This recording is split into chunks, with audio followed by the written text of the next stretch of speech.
try and gauge the person's character, not their personality, which is different. Their personality is the mask that they wear, how they appear in social situations. You want to look at what's underneath that, all of their character.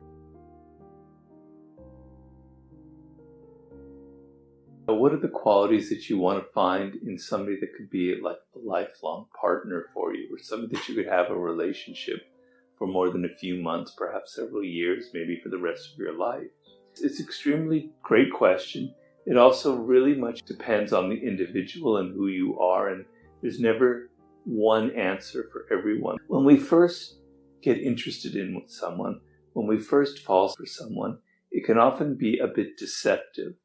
We're charmed by their personality, by their looks, by their appearance, by how they, certain things that are in essence a little bit superficial. And when you first meet somebody, they're not laying all their cards on the table. They're trying very hard to impress you, to please you. So all the other aspects of their personality that they may be a little bit ashamed of, but that aren't so great, they're working hard to disguise it.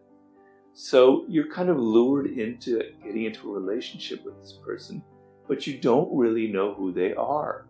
You don't really know their secrets, their shadow side, their darkness.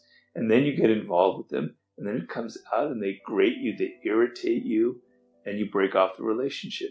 So you have to be able, if you are in that situation where you're looking for a long-term relationship, to look below the surface, to try and gauge the person's character, not their personality, which is different. Their personality is the mask that they wear, how they appear in social situations.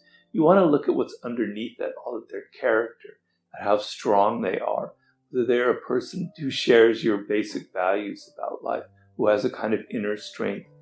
A very important quality is, can this person take criticism at all, right?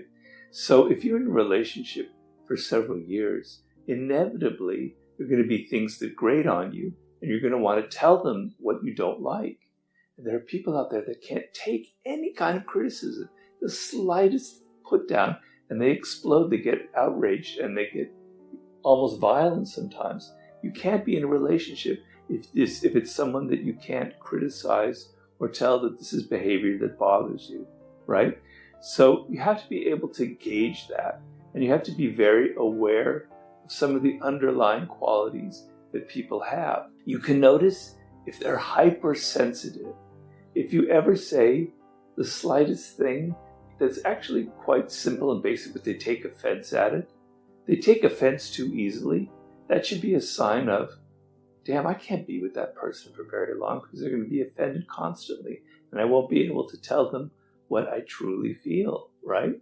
So, and if someone is just bursting with all kinds of insecurities, you're going to be spending your life trying to assuage their insecurities. So you want to look under the hood. You want to see the underlying strength of that person's character. And I think of Franklin Delano Roosevelt, who when he was a young man was very handsome, very wealthy. There were all of these beautiful women that wanted to have him propose marriage to. And he ended up choosing Eleanor Roosevelt, who was considered to be kind of the ugly duckling of all the people in their circle. And she wasn't ugly, but she wasn't one of these beauties like these other women. He chose her because of her character, because she was strong, because she was intelligent, and because he could imagine, and this is a very important thing, he could imagine having a conversation with her 10 years down the line and not being bored.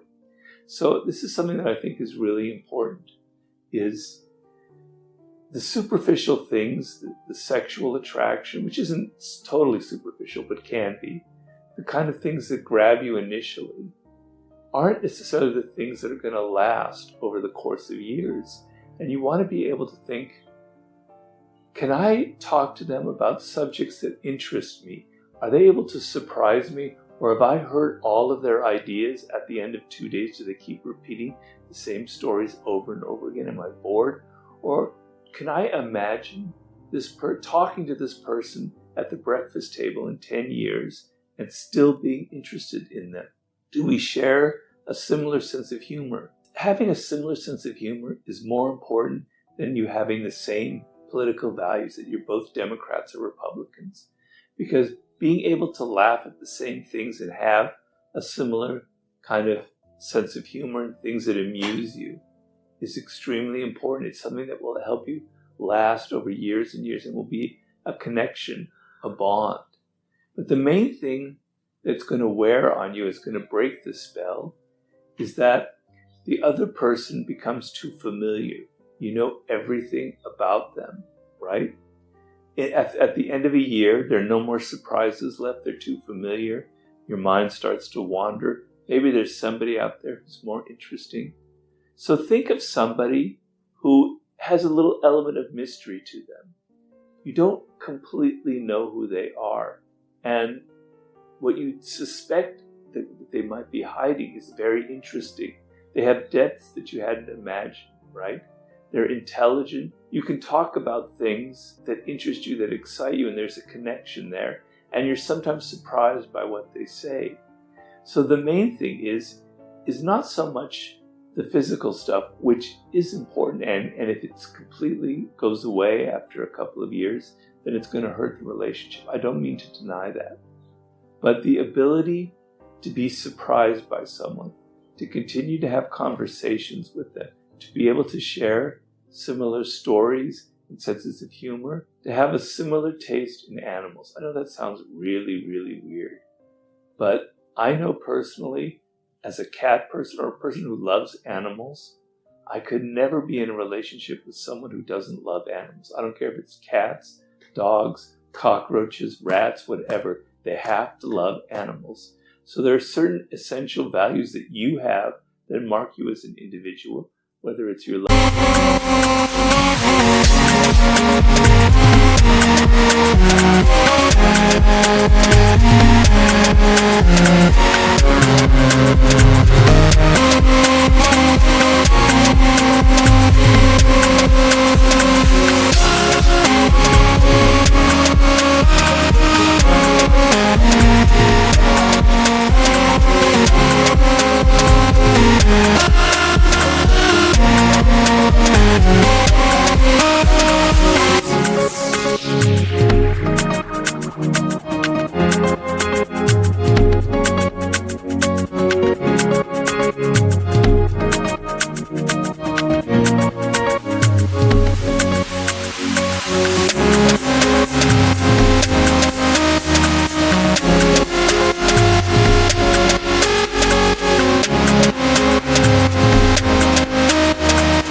animals, whether it's your love of outer space and UFOs, or I don't care what it is, things that excite you.